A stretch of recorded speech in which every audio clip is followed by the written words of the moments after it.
غازی احمد سے اہم خبر شامل کرتے ہیں۔ 5 روز قبل مبینہ اغوا ہونے والی 8ویں جماعت کی طالبہ سوانا شرما کو پولیس نے بازیابی کے بعد عدالت میں پیش کر دیا ہے۔ اس حوالے سے مزید جانتے ہیں پروان نیوز کے نمائندے محمد موسیٰ جتوئی سے۔ جی موسیٰ، کیا تفصیلات ہیں آپ کے پاس؟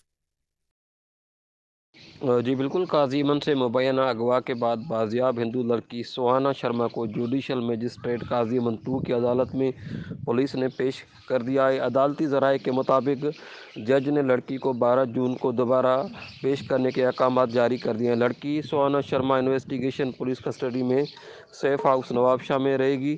پیشی کے موقع پر لڑکی کے والدین سے ملاقات کروائی گئی۔ عدالت نے حکم دیا لڑکی کے عمر نادرہ سے ویریفیکیشن سرٹیفکیٹ کورٹ میں پیش کیا جائے۔ پیشی کے موقع پر سوانا شرما اپنے والد سے لپٹ کر روتی رہی۔ واضح رہے کہ 5 روز قبل قاضی ایمن شہر کے دوست محمد کالونی سے 8ویں جماعت کی طالبہ سوانا شرما کو مبینہ اغوا کا واقعہ پیش آیا تھا۔ تاہم لڑکی اپنے ٹیچر اختر گبول سے شادی کے جو دستاویز ہیں وہ سامنے آئے تھے، اور لڑکی کے مسلمان کی ویڈیو جو ہے وہ بھی سوشل میڈیا پر وائرل ہوئی تھی۔ قاضی ایمن تھانے پر 9 ملزمان کے خلاف مقدمہ درج کیا گیا تھا۔ جی